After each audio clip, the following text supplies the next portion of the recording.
Lefroy s'accrochait aux pierres des Ingolstadt, une morsure âpre qui pénétrait les plus épaisses tentures et s'insinuait sous les lourds manteaux. Dans les couloirs du château de la Neveste, le pas feutré des serviteurs et le cliquetis lointain des armures résonnaient comme une mélodie austère, indissociable de l'enfance d'Élisabeth, princesse de Bavière.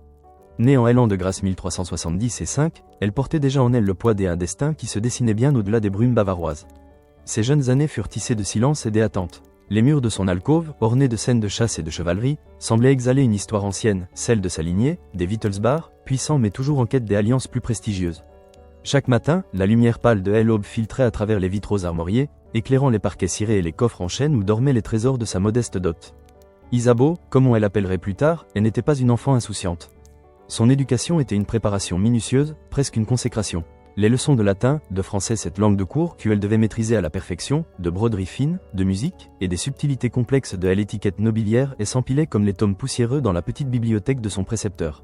Elle se souvenait des doigts noueux de Dame Gertrude, sa gouvernante, qui corrigeait la tenue de son aiguille, la justesse de sa prononciation, la hauteur de son port.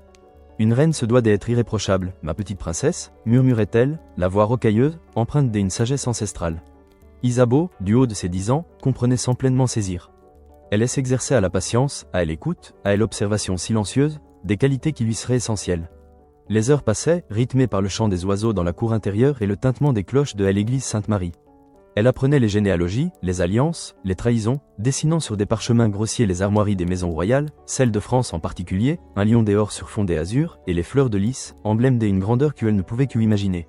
Son père, Guillaume II, duc de Bavière-Straubing, homme de peu de mots mais de grande ambition, la regardait souvent avec une lueur calculatrice dans les yeux.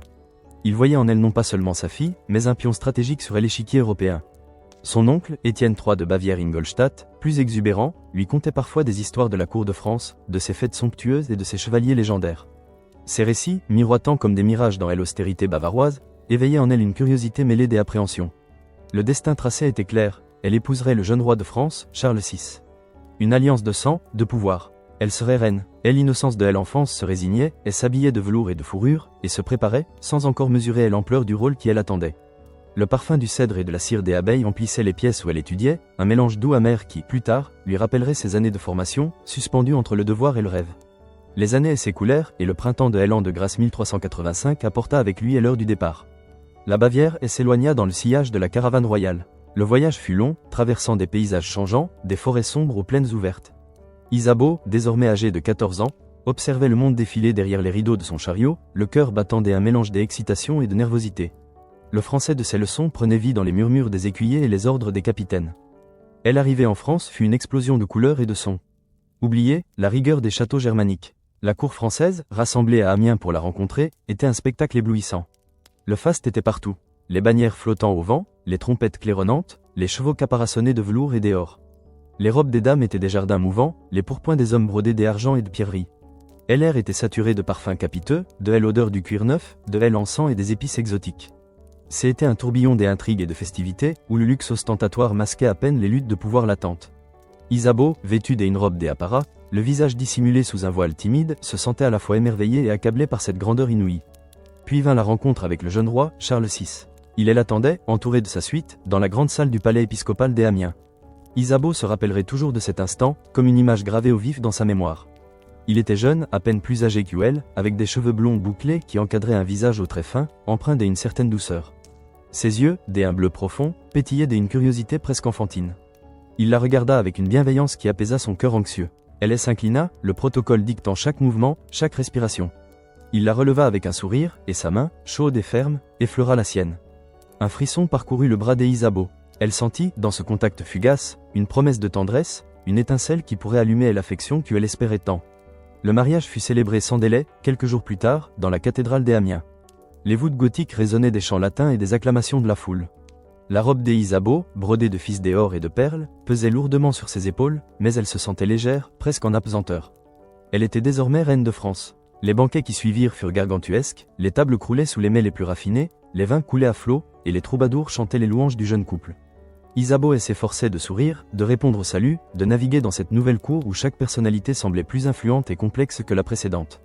Elle observait, apprenait, cherchant à gagner l'affection de son jeune époux, à s'intégrer dans ce monde qui était désormais le sien.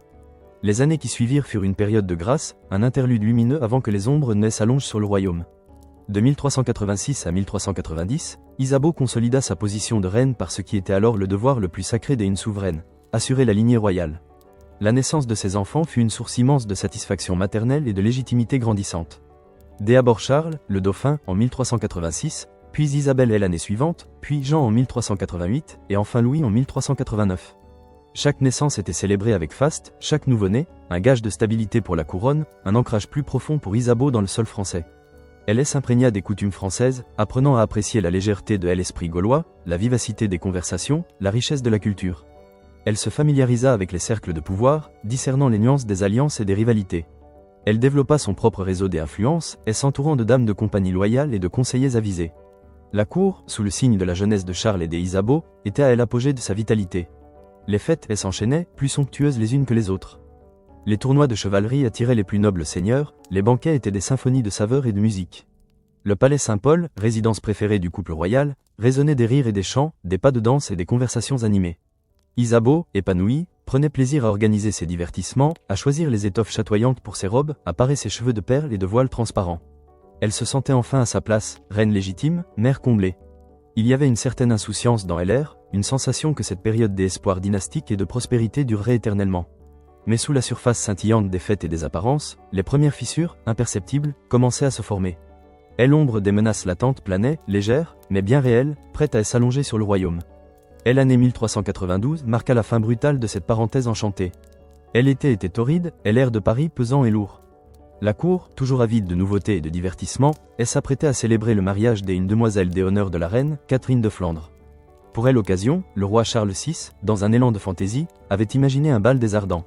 Une mascarade audacieuse, où lui et 5 de ses seigneurs se déguiseraient en hommes sauvages ou satyres, recouverts de toiles enduites de pois et de lin effiloché pour imiter la fourrure. Isabeau, enceinte de son 6e enfant, était présente, assise parmi les dames, son éventail agitant l'air chaud, un sourire amusé aux lèvres. Elle aimait l'esprit joueur de son époux, son goût pour les divertissements. La salle de l'hôtel de Saint-Paul était bondée, l'atmosphère électrique, emplie du murmure excité de la foule et du crépitement des torches. Le parfum des fleurs coupées se mêlait à l'odeur âcre de la cire et de la sueur. Les hommes sauvages entrèrent, enchaînés les uns aux autres, exécutant une danse grotesque sous les rires de l'assistance. C'était une vision étrange, presque païenne, au cœur de la cour chrétienne. Puis, l'impensable se produisit. Louis d'Orléans, le frère du roi, jeune et imprudent, arriva en retard. Il s'approcha des danseurs, une torche à la main, pour mieux les distinguer, curieux. Une étincelle, une seule, elle s'envola, infime, et elle s'accrocha au lin effiloché des uns des costumes. En un instant, le tissu s'embrasa. La flamme courut le long du corps de l'homme, puis se propagea à ses compagnons, les transformant en torches humaines hurlantes. La salle bascula de la légèreté des fêtes à l'horreur la plus pure. Les cris des victimes se mêlaient aux clameurs de la foule, à la panique. L'odeur douceâtre de la poix brûlée se mua en une puanteur insoutenable de chair rôtie. Isabeau, le sang glacé dans les veines, sentit son cœur se tordre. Le roi, où était le roi? Elle le chercha frénétiquement du regard à travers la fumée et le chaos. Par miracle, Charles VI fut sauvé. Sa tante, la duchesse de Berry, elle avait reconnu et elle avait rapidement enveloppé dans les plis de sa robe, éteignant les flammes naissantes. Mais l'événement laissa des marques indélébiles. Non seulement 4 des 6 hommes périrent dans des atroces souffrances, mais l'incident révéla brutalement les premiers signes de la folie du roi. Dans les jours qui suivirent, Charles VI fut pris de crises violentes. Il ne reconnaissait plus personne, pas même Isabeau, pas même ses enfants. Il se débattait, hurlait, se croyait poursuivi par des ennemis invisibles. Le roi, l'époux qu'elle aimait, l'homme au sourire enfantin, avait disparu, remplacé par une ombre terrifiante et imprévisible. Le choc fut immense, l'effroi profond. Isabeau se sentit démunie, le souffle coupé par cette maladie subite et dévastatrice. Une anxiété nouvelle, lancinante, s'installa au plus profond d'elle-même. L'avenir de ses enfants, l'avenir du royaume, tout était suspendu à la fragilité de l'esprit royal. La légèreté avait cédé la place à la confusion, à l'incertitude. Le bal des ardents n'était pas seulement une tragédie, c'était un tournant, le point de bascule vers une ère nouvelle, plus sombre. De 1393 à 1395, la cour de France sombra dans une atmosphère de tension palpable, prélude aux grandes rivalités qui allaient déchirer le royaume. Le roi, Charles VI, alternait désormais entre des périodes de lucidité relative et des crises de folie terrifiantes, laissant un vide immense au sommet du pouvoir. Isabeau, contrainte par les circonstances, commença à exercer une influence politique croissante, un rôle qu'elle n'avait jamais cherché mais qui s'imposait à elle avec une force inéluctable. Elle se retrouva prise au milieu d'un véritable tournoi de volonté, entre les oncles du roi, les ducs de Bourgogne et d'Orléans, qui se disputaient la régence. Philippe le Hardi, duc de Bourgogne, était un homme d'expérience, puissant et respecté, mais aussi avide de pouvoir. Louis d'Orléans, le frère cadet du roi, était jeune, brillant, raffiné, mais aussi impétueux et ambitieux. Chaque décision politique était lourde de conséquences, chaque alliance éphémère. Isabeau, reine étrangère, sentait sa vulnérabilité. Elle devait apprendre à naviguer avec prudence entre ses fauves, à jouer de leur rivalité pour maintenir un semblant d'ordre et, surtout, protéger ses propres intérêts et ceux de ses enfants. Les réunions du conseil de régence étaient des joutes verbales où les arguments les plus féroces s'entrechoquaient. Isabeau, dès abord silencieuse, écoutant, observant, commença à prendre la parole, ses mots mesurés mais fermes. Elle s'appuyait sur des hommes de confiance, comme Jean de Montaigu, le grand maître de l'Hôtel du Roi, et Pierre le Camus, premier président de la Chambre des comptes, des figures qui gravitaient dans l'orbite des Orléans et qui comprenaient la nécessité d'un pouvoir central fort face à la faiblesse du roi. Elle se souvint des leçons de sa jeunesse à Ingolstadt, de la rigueur et de la discipline. Ces qualités, qu'elle avait jugées si austères, devenaient ses outils de survie.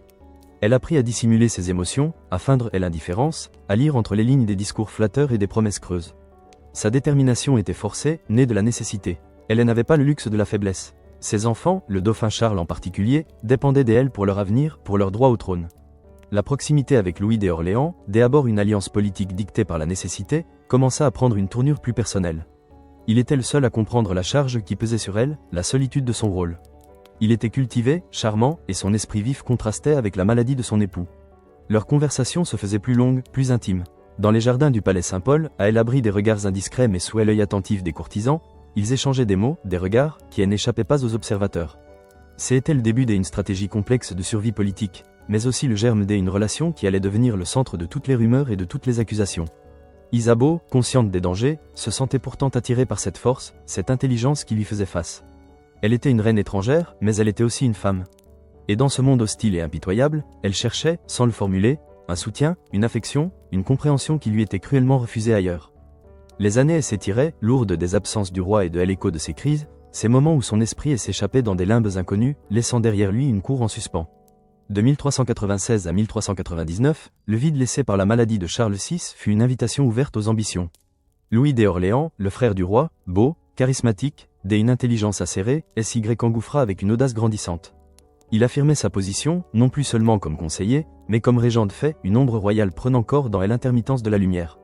Ses décisions, ses ordonnances, sa mainmise sur les finances du royaume, tout concourait à consolider son pouvoir.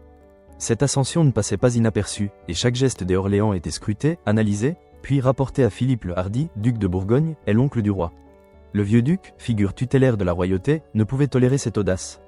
La jalousie rongeait ses entrailles, une jalousie amère, d'autant plus que Louis d'Orléans, par sa jeunesse et sa vivacité, semblait lui voler la vedette, lui ravir une part de l'héritage qu'il estimait sien. La cour, jadis unie dans l'apparence, se scindait désormais en deux factions distinctes, presque palpables. Les allégeances fluctuèrent comme les drapeaux au vent, les murmures de complot se mêlaient aux éclats des fêtes, annonçant une ère de confrontation ouverte, même si encore feutrée. Isabeau se retrouvait au centre de cette polarisation, tirée inexorablement dans l'orbite des Orléans. Elle observait, les traits impassibles, le théâtre des ambitions qui se jouaient autour d'elle. Son pragmatisme, forgé par les épreuves, lui dictait la prudence. Elle savait que, pour survivre et protéger ses enfants, elle ne pouvait se permettre le luxe de l'indécision.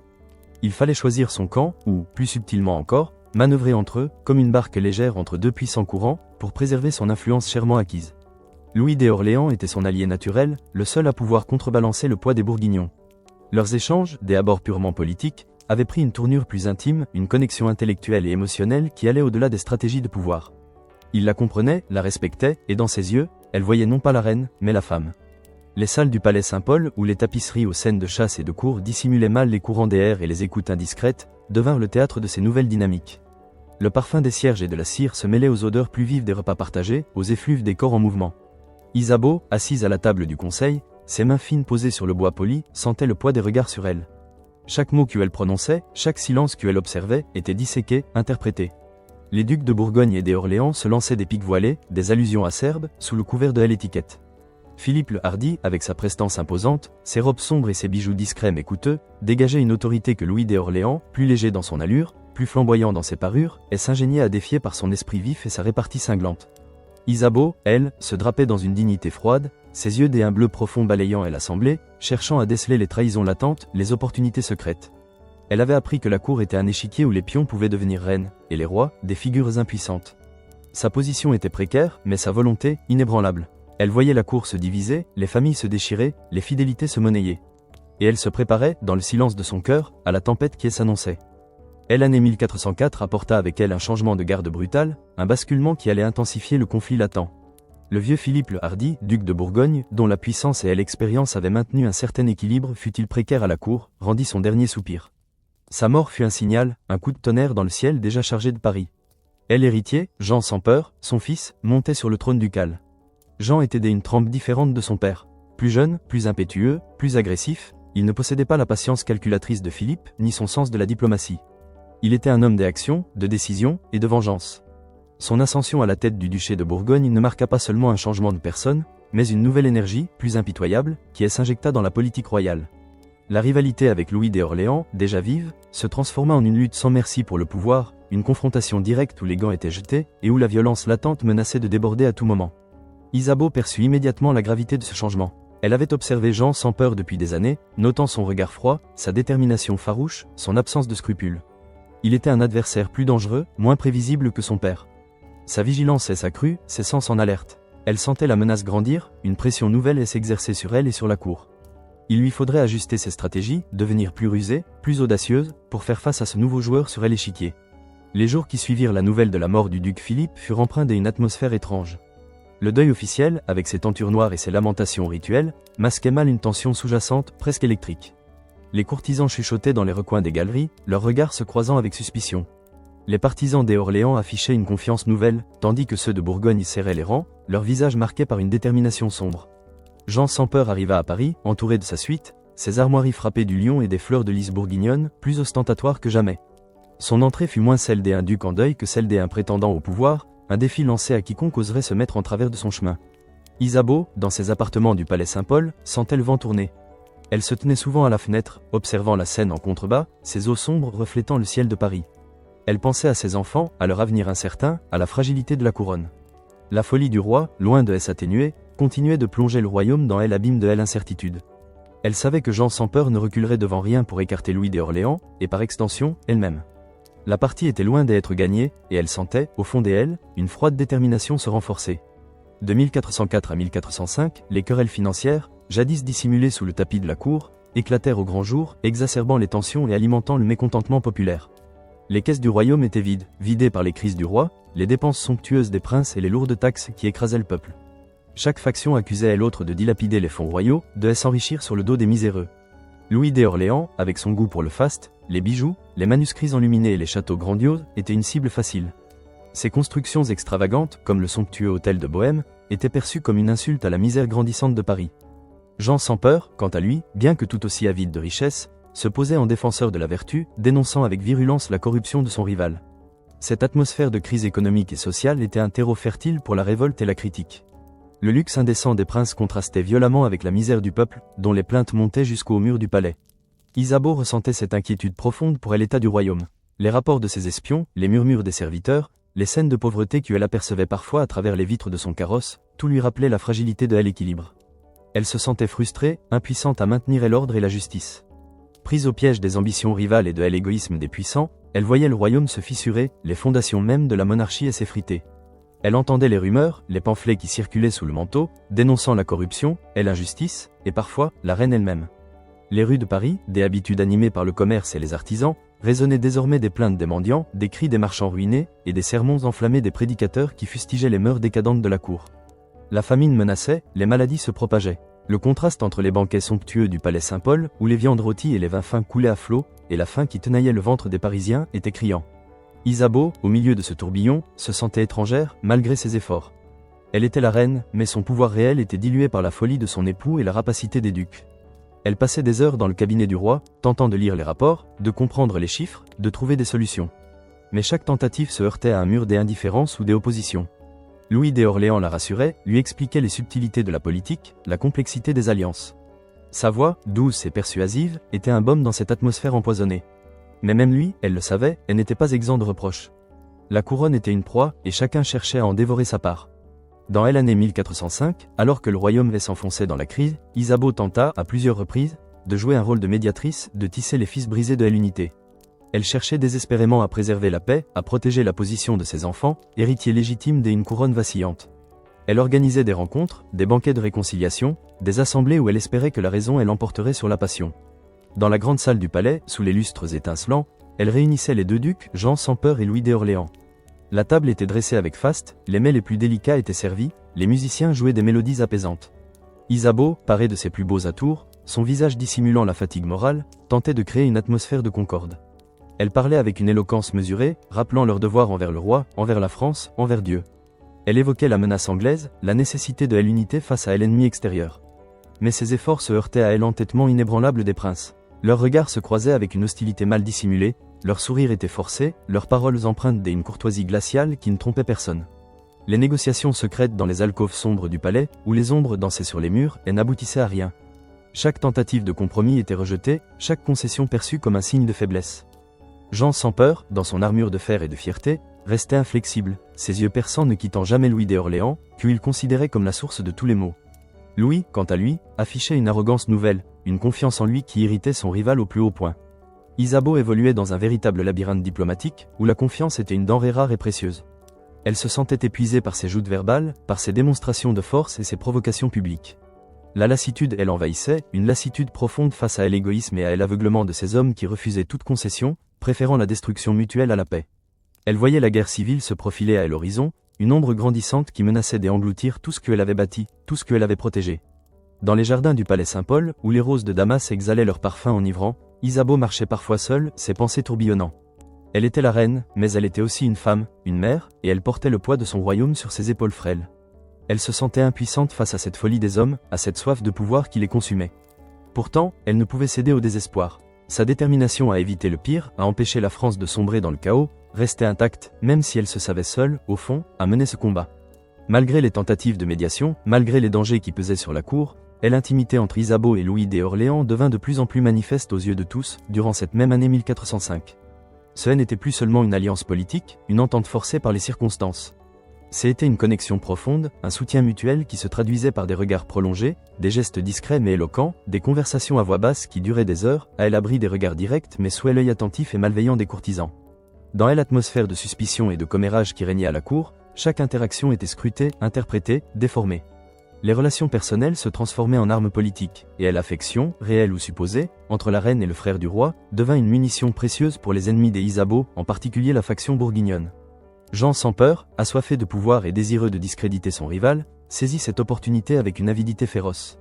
Les rumeurs, dès abord chuchotées dans les alcôves, se répandirent comme une traînée de poudre, se muant en accusations ouvertes. On parlait de trahison, d'adultère, de scandale. Isabeau, consciente de ces murmures, sentait un sentiment d'isolement grandir en elle, malgré la proximité réconfortante de Louis d'Orléans. Elle était une reine étrangère, déjà vulnérable, et cette relation, qu'elle soit purement politique ou teintée d'affections amoureuses, était un défi aux conventions, une provocation envers une société rigide et prompte à juger. Elle savait qu'elle jouait un jeu dangereux, que sa réputation était en jeu, et avec elle, la légitimité de ses enfants. Pourtant, dans ce monde hostile et impitoyable, Louis était son roc, son confident, le seul qui semblait comprendre la charge qu'elle portait. Dans le faste des galeries du palais, sous les fresques murales représentant des scènes de piété et de chevalerie, les dames de la cour, leurs robes chatoyantes froissant le sol, échangeaient des regards entendus. Leurs éventails s'agitaient plus vite, leurs soupirs étaient plus profonds. Les hommes, leurs pourpoints brodés d'or et d'argent, les visages impassibles, observaient en silence, pesant les enjeux. Les pamphlets, anonymes et virulents, commencèrent à circuler, dénonçant la débauche de la reine, la tyrannie des Orléans. Les prêtres, certains à la solde de Bourgogne, fustigeaient le péché depuis la chair. Isabeau, dans l'intimité de ses appartements, sentait le poids de ses accusations. Elle se regardait dans le miroir des argents polis, cherchant à percer les secrets de son propre visage. Elle était une reine, mais aussi une femme qui cherchait soutien, affection, compréhension dans un monde qui ne lui offrait que calcul et trahison. La quête de cette tendresse, de cette alliance intellectuelle et émotionnelle avec Louis d'Orléans, était devenue son refuge, son ancre. Mais elle savait aussi que cette quête, si elle était découverte et exploitée, pouvait devenir sa perte. Le danger était palpable, elle era chargée de menaces invisibles. Le jeu était risqué, mais elle était prête à le jouer, pour son honneur, pour ses enfants, pour la France. Elle était Isabeau de Bavière, reine de France, et elle ne plierait pas. L'année 1405 touchait à sa fin, et le froid de l'hiver s'insinuait dans les ruelles pavées de Paris, porteur de l'odeur âcre des feux de bois et des promesses de gel. Le jeu, Isabeau le savait, était risqué, mais elle était reine et dans le labyrinthe de la cour, elle alliait le plus sûr et n'était pas toujours celui qu'elle montrait au grand jour. La proximité avec Louis d'Orléans, son beau-frère, était devenue une nécessité autant qu'un réconfort. Dans le vide laissé par l'esprit vacillant de son époux, Charles VI, Louis était son ancre, son confident, le seul à partager avec elle le fardeau de la gouvernance et le poids des ambitions. Ce soir-là, la nuit était des ancres, lourde de nuages bas qui semblaient vouloir étouffer la lumière des étoiles. Une fine bruine glacée commençait à tomber, transformant les pavés en miroirs sombres. Isabeau avait quitté ses appartements du palais Saint-Paul avec une discrétion soigneusement orchestrée, glissant comme une ombre le long des corridors faiblement éclairés. Le froissement de sa robe de velours sombre était le seul son dans le silence feutré du palais endormi.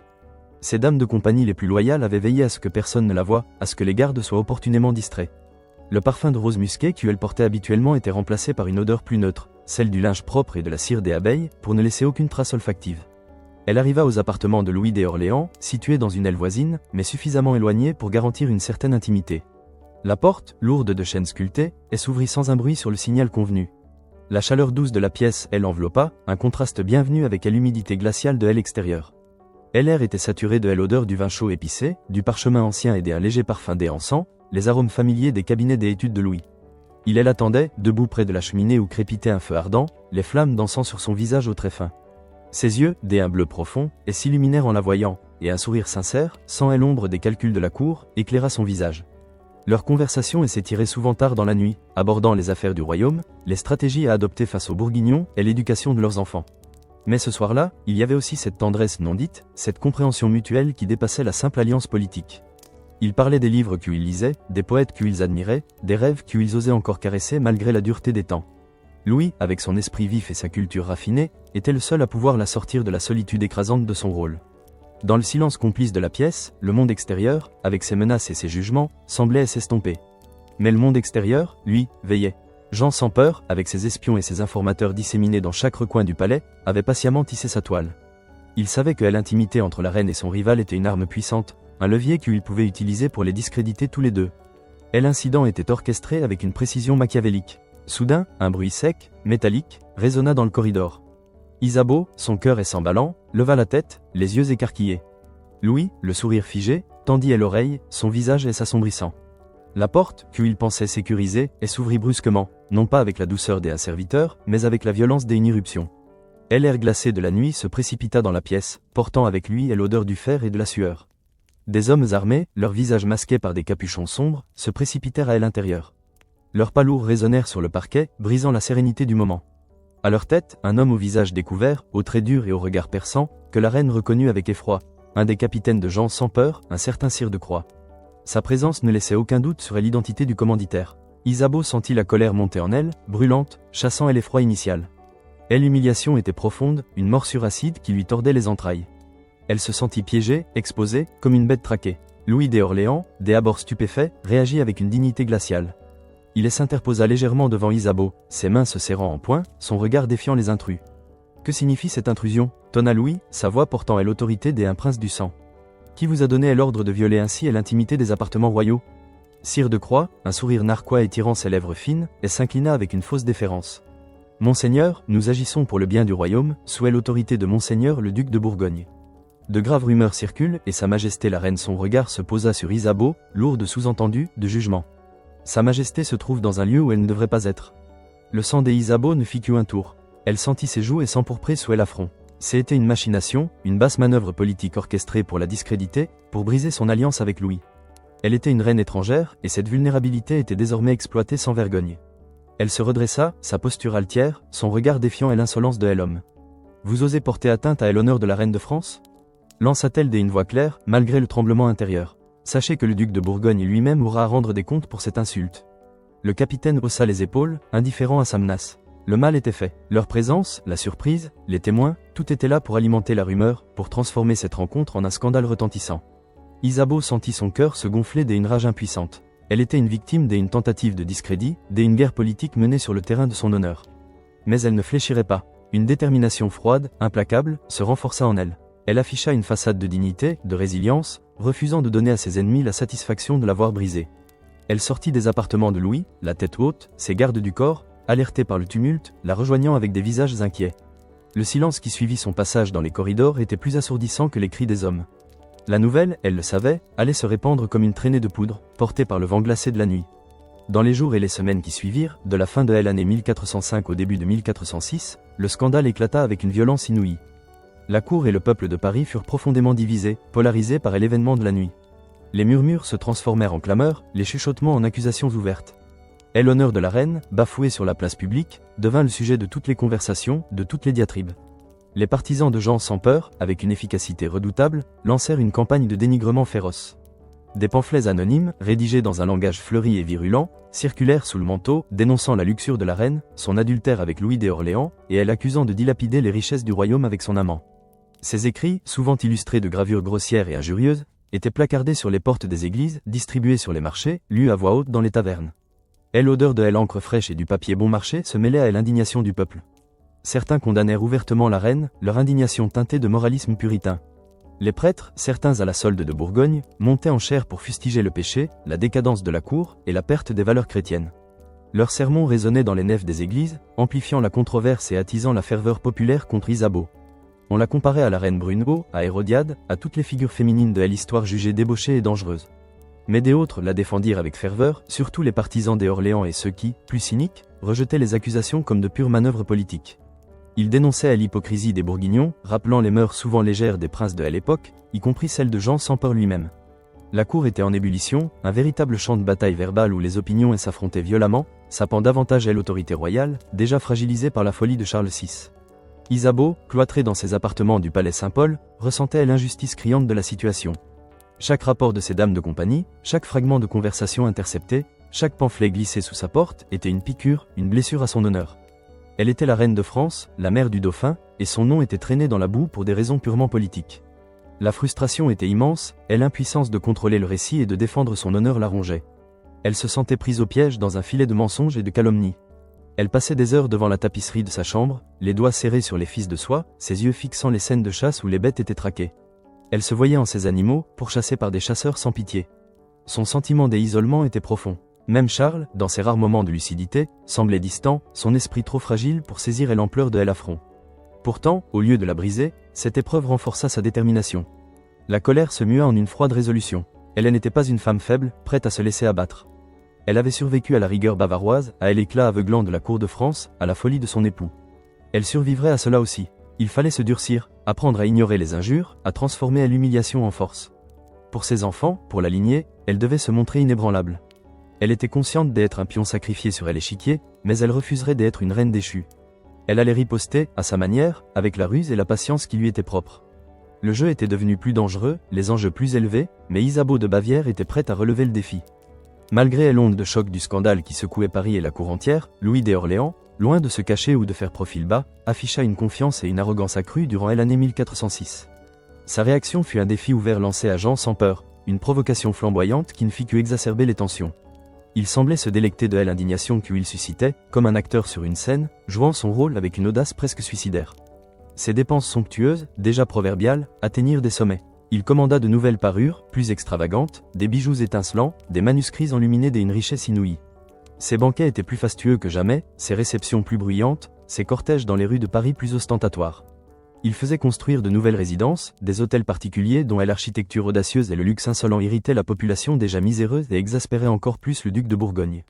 Chaque pierre posée, chaque broderie sur son pourpoint, chaque festin était une insulte personnelle pour Jean sans peur, une démonstration de puissance et de mépris. Dans les rues de Paris, le contraste était saisissant. Tandis que les pauvres grelottaient de froid et souffraient de la faim, Louis d'Orléans traversait la ville, escorté de ses chevaliers aux livrées éclatantes, ses chevaux caparaçonnés d'or. Les murmures de la foule passaient de l'indignation à la rage. On le traitait de tyran, de dilapidateur, de débauché. Mais Louis, sourd aux critiques, semblait se nourrir de cette hostilité, y puisant une énergie nouvelle pour défier son rival. Isabeau observait cette bravade avec un mélange complexe d'admiration et d'inquiétude. Elle admirait sa force, sa capacité à ne pas plier sous la pression, son refus d'être intimidé. Louis était un homme de caractère, un prince qui ne reculait devant rien. Mais elle craignait aussi sa témérité, son imprudence. Cette audace, elle le savait, pourrait avoir des conséquences fatales pour lui, et par ricochet, pour elle-même. La cour était devenue un théâtre où l'audace et la provocation étaient des outils de pouvoir, poussant les tensions à leur paroxysme et rendant toute réconciliation impossible. Dans les jardins du palais Saint-Paul, où les roses d'été avaient laissé place aux branches nues et aux parterres gelés, Isabeau marchait parfois en compagnie de Louis, leur conversation se faisant plus grave. « Louis, ne craignez-vous pas que cette ostentation ne fasse que attiser la colère de Bourgogne ?» lui demanda-t-elle un jour, sa voix basse, empreinte d'une anxiété qu'elle ne pouvait plus dissimuler. Il sourit, un sourire teinté d'amertume. « Ma chère Isabeau, la colère de Bourgogne est déjà attisée. Que je me cache ou que j'y affiche ma puissance, cela ne changera rien à sa haine. Mieux vaut affronter l'ennemi la tête haute, montrer que nous ne craignons rien. La peur est une faiblesse que je ne peux me permettre. » Il avait raison, d'une certaine manière. Jean sans peur était un prédateur, et la faiblesse ne ferait que l'encourager. Mais la ligne entre la force et l'imprudence était fine, dangereusement fine. Isabeau sentait le danger et s'épaissir autour d'eux, et l'air de Paris devenant plus lourd, plus menaçant. Les rumeurs de rassemblements de troupes, de fortifications secrètes, parvenaient à ses oreilles. La cour, jadis lieu de fête et de rivalité feutrée, était devenue une poudrière, prête à exploser à la moindre étincelle. Elle sentait le poids de son destin et s'alourdir, le destin de ses enfants, du royaume entier, suspendu au fil ténu de cette rivalité mortelle.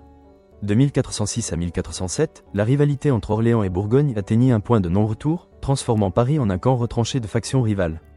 Les menaces ouvertes se multiplièrent, les mots des ordres de prudence furent jetés au vent, remplacés par des éclats de haine et des promesses de vengeance. Le royaume tout entier semblait retenir son souffle, conscient que l'ombre de la guerre civile planait désormais sur la capitale, transformant chaque rue, chaque carrefour en un lieu de suspicion et de peur. Les troupes furent levées de part et d'autre. Jean sans peur, fort de ses vastes domaines et de ses alliances avec les villes flamandes, rassembla une armée impressionnante, ses bannières frappées du lion de Flandre flottant au vent. Louis d'Orléans, bien que moins riche en terre, pouvait compter sur la loyauté de ses vassaux et la popularité qu'il conservait dans certains milieux. Les chevaliers, les hommes des armes, les archers affluèrent vers Paris, transformant la ville en une place forte hérissée de piques et d'armures. Les portes de la ville furent fortifiées, les ponts gardés, les rues patrouillées par des soldats aux livrées différentes. Le bruit des sabots sur les pavés, le cliquetis des épées, les cris des sentinelles devinrent la bande son quotidienne de la vie parisienne. Chaque camp craignait une attaque de l'autre, une incursion nocturne, une trahison. Les rumeurs de complots, des empoisonnements, de massacres couraient les rues, alimentant la paranoïa générale. Isabeau, confinée au palais Saint-Paul, se sentait prisonnière dans sa propre demeure. La peur grandissante pour la sécurité de ses enfants la tenaillait. Le dauphin Charles, encore jeune, était l'enjeu de cette lutte fratricide. Ses autres enfants, Isabelle, Jean, Louis, Marie, tous étaient vulnérables. Elle les regardait jouer dans les jardins intérieurs, leur rire des enfants résonnant avec une tristesse poignante dans cette atmosphère lourde de menaces. Elle se sentait impuissante face à elle inéluctable, comme si les forces en jeu étaient trop puissantes pour être contrôlées. Elle avait tenté la médiation, la réconciliation, la diplomatie. Tout avait échoué, les princes refusaient d'écouter la raison, aveuglés par leur soif de pouvoir et leur haine mutuelle. La guerre civile, qu'elle avait tant redoutée, semblait désormais inévitable, une marée montante qui allait engloutir le royaume. Les nuits étaient courtes, agitées par des cauchemars où les flammes du bal des ardents se mêlaient au bruit des combats.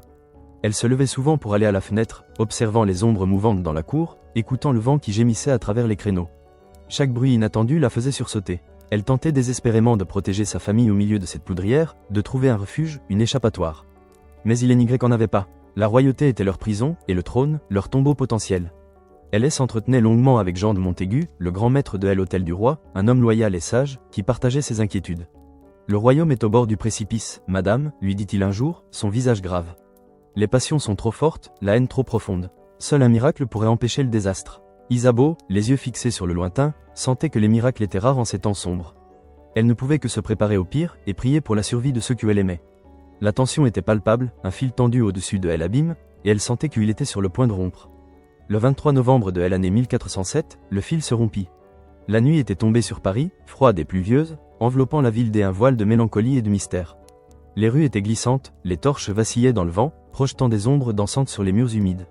Louis d'Orléans, insouciant du danger qui le guettait, avait passé la soirée en compagnie d'Isabeau au palais Saint-Paul. Ils avaient discuté, ri, partagé un repas léger, tentant d'oublier un instant et l'atmosphère pesante de la cour.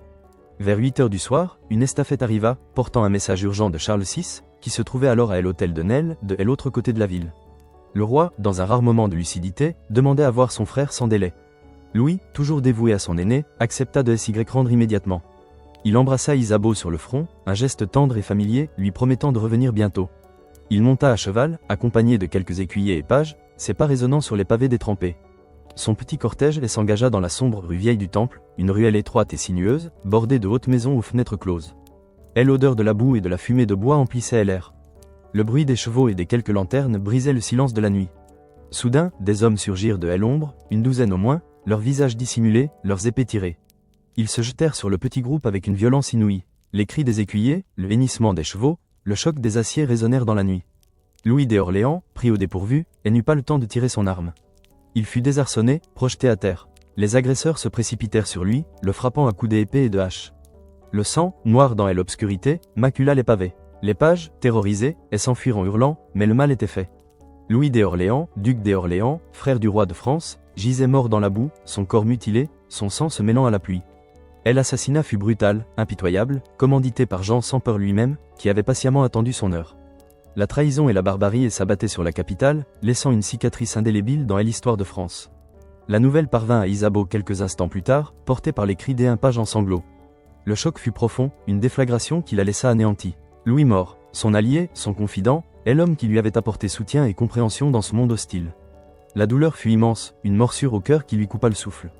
Elle se sentit vidée, le monde autour d'elle s'effondrant. Les jours qui suivirent furent un tourbillon de deuil, de rumeurs et d'horreurs. Le corps de Louis fut exposé, puis inhumé dans la douleur. Isabeau, le visage pâle, les yeux rougis, afficha une façade de dignité, mais son cœur était déchiré. Elle ressentait la perte de Louis non seulement comme une tragédie personnelle, mais comme un séisme politique. Puis, au-delà de la douleur, vint une prise de conscience brutale et terrible. La cruauté du pouvoir n'avait plus de limite. Jean sans peur avait franchi une ligne que personne n'aurait osé franchir auparavant. Il avait assassiné le frère du roi, un prince du sang, en plein Paris.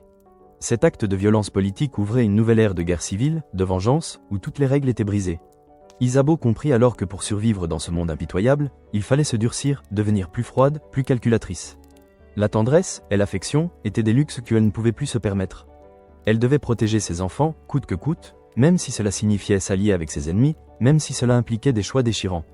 Le visage de Louis, ensanglanté sur les pavés de la rue Vieille du Temple, devint une image gravée dans son esprit, un rappel constant de la barbarie qui menaçait de tout emporter.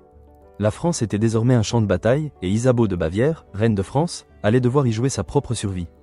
Le corps de Louis d'Orléans, gisant sous la pluie battante de cette nuit de novembre 1407, laissait derrière lui non seulement une flaque de sang sur les pavés de la rue Vieille du Temple, mais aussi un vide béant au cœur même du pouvoir. Pour Isabeau, le choc fut une déflagration muette, plus dévastatrice que n'importe quel cri. Les larmes, elle ne pouvait se les permettre. Pas encore. La dignité de la reine, la façade de résilience, étaient des armures qu'elle devait revêtir, même si son cœur se tordait d'une douleur indicible. Louis, son confident, son allié, et l'unique âme qui semblait la comprendre dans ce monde de calcul et de trahison, avait été arraché à la vie avec une brutalité inouïe. Les jours qui suivirent furent un brouillard de tentures noires, de cierges funéraires et de murmures étouffés. Le palais Saint-Paul, des ordinaires bruyants de la vie de cour, était plongé dans un silence sépulcral, seulement brisé par les plaintes rituelles et le tintement lointain des cloches des églises parisiennes. Isabeau, vêtu de deuil, le visage pâle et les traits tirés, assistait aux cérémonies. Ses yeux, d'un bleu profond, balayaient l'assemblée, notant les visages contristés, les regards discrets mais lourds de sens. Elle cherchait le sien parmi eux, celui de Jean sans peur, le commanditaire de cet acte abominable. Il était là, drapé de noir, affichant une piété de circonstance, un masque de deuil qui ne trompait personne. La haine qu'elle lisait dans son regard croisa la sienne, une haine froide et implacable. Le deuil personnel se mêlait, indissociablement, au pragmatisme politique. Le vide laissé par la mort de Louis d'Orléans était une invitation ouverte aux ambitions les plus féroces. Il fallait naviguer dans ce nouveau paysage, redessiner les alliances, protéger ses enfants. Le jeune Charles, le dauphin, était l'héritier d'une couronne vacillante, et sa survie dépendait désormais des choix des Isabeau. La cour, bien que sous le choc, entamait déjà sa réorganisation. Les opportunités politiques naissaient de la tragédie, et les alliances se reformaient avec une froide rationalité, indifférente à la douleur. Isabeau se retrouva au centre d'une tourmente nouvelle. Les partisans du défunt duc d'Orléans, désormais regroupés sous la bannière de la maison des Armagnac, dirigée par Bernard VII des Armagnac, beau-père du jeune Charles d'Orléans, réclamaient vengeance.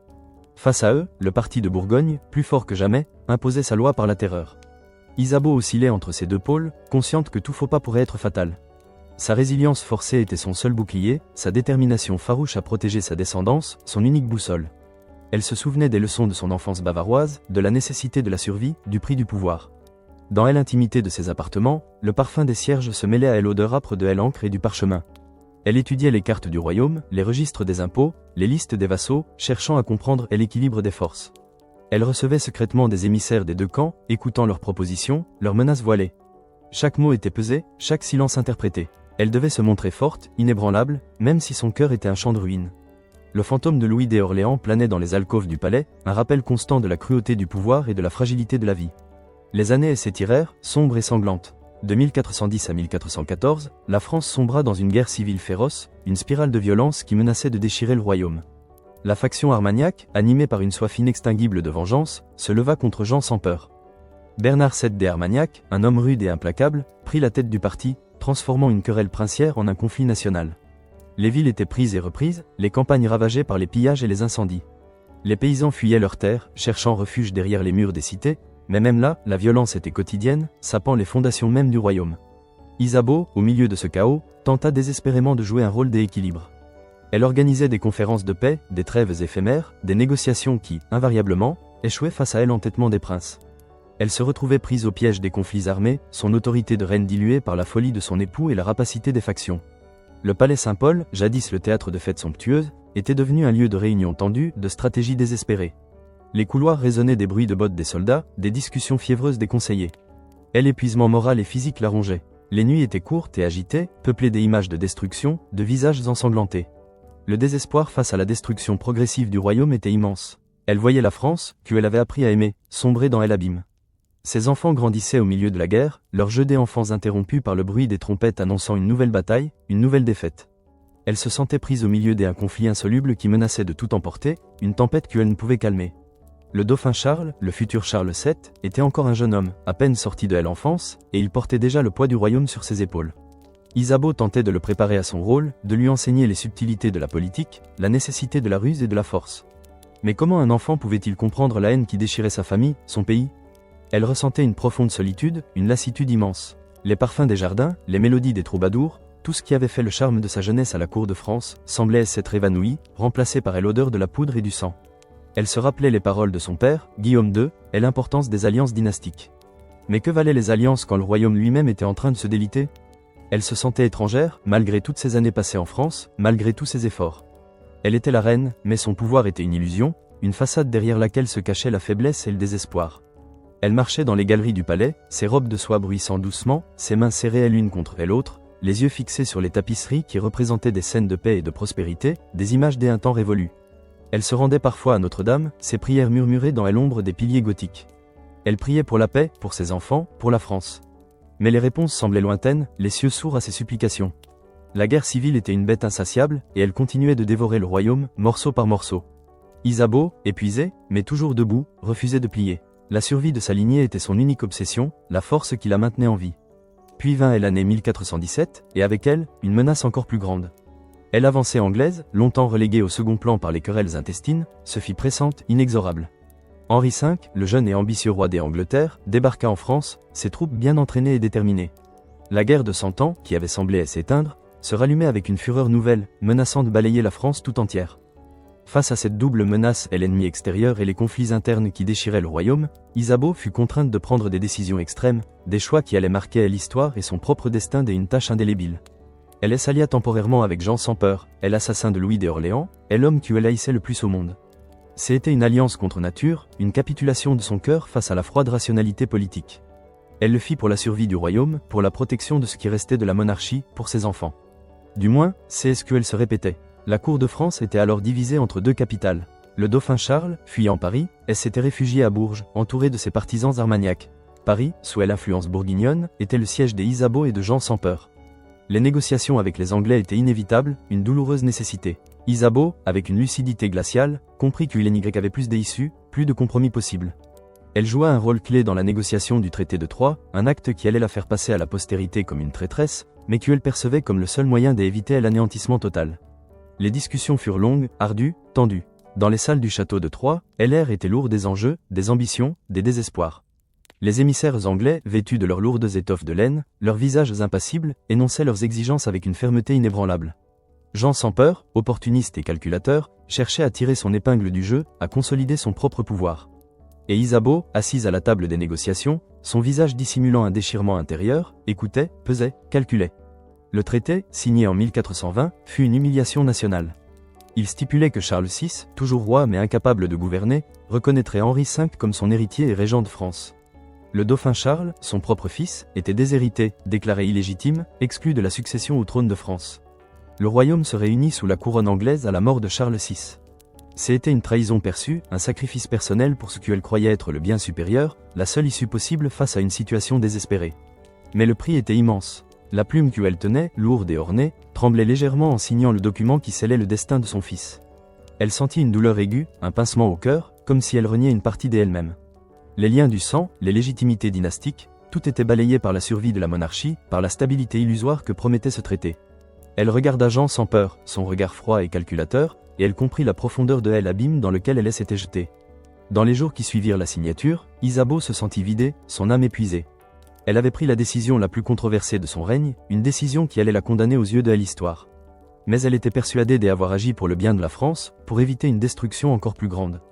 La froide rationalité politique avait primé sur les sentiments maternels, sur la légitimité de son propre sang. Elle était désormais une reine isolée, une figure tragique, dont le destin était lié à celui d'un royaume déchiré.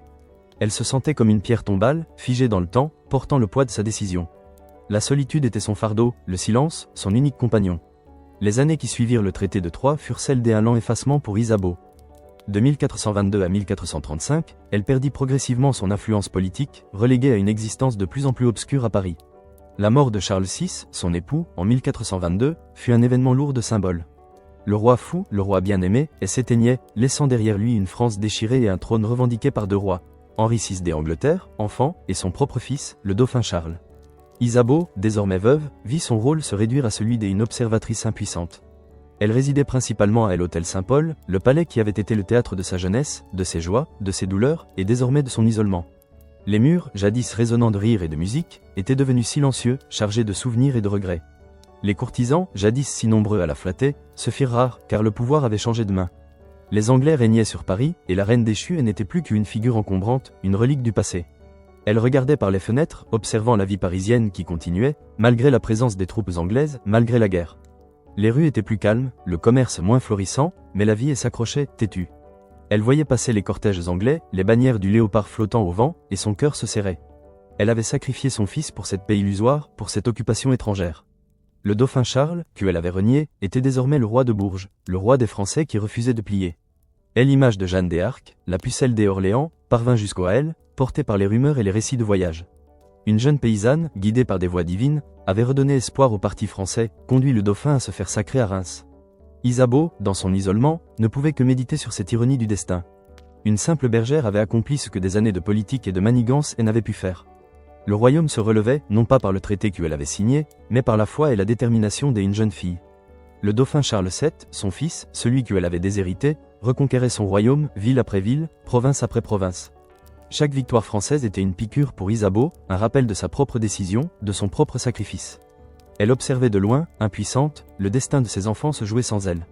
Isabelle, sa fille, veuve du roi Richard II d'Angleterre, était morte jeune. Louis, duc de Guyenne, était décédé également, ainsi que Jean, duc de Touraine. Seul Charles, le petit roi de Bourges, semblait porter l'espoir de la France. Ces dernières années furent marquées par un isolement profond, une solitude amère. Elle n'était plus la reine flamboyante, la femme politique rusée. Elle était une vieille femme, entourée de quelques serviteurs fidèles, ses jours rythmés par la prière et la contemplation. Les parfums de rose musquée et d'encens avaient laissé place à l'odeur plus âpre des remèdes et de la vieillesse. Elle repensait à sa vie, à son enfance bavaroise, à son arrivée en France, à son mariage avec Charles, à la folie du roi, à Louis d'Orléans, à ce bal des Ardents qui avait tout changé. Elle revoyait le visage ensanglanté de Louis sur les pavés, la plume tremblante dans sa main signant le traité de Troyes. Elle mourut à Paris, en 1435, dans l'indifférence relative. Le dauphin Charles VII, son fils, ne vint pas à ses funérailles. Son héritage était complexe, entaché par les accusations d'adultère et de trahison, mais aussi par la reconnaissance de son rôle crucial dans une période de chaos. Elle avait été une reine puissante, une femme intelligente, contrainte par les circonstances à des choix impossibles. Elle avait été détestée, calomniée, mais elle avait survécu, protégeant sa lignée coûte que coûte. Son histoire fut celle d'une femme prise au piège d'un monde des hommes, où la survie politique exigeait des sacrifices déchirants. Le silence de ces dernières années fut le reflet de l'oubli dans lequel elle tomba, avant que l'histoire ne commence à démêler le vrai du faux, à comprendre la complexité d'une reine qui, surprise dans les appartements d'un ennemi, avait dû faire face à des choix qui allaient au-delà de sa propre personne, pour le destin d'une nation. Isabeau de Bavière, reine de France, laissa derrière elle une ombre persistante, celle d'une souveraine mal aimée mais inoubliable, dont le destin fut inextricablement lié à celui d'un royaume en pleine mutation.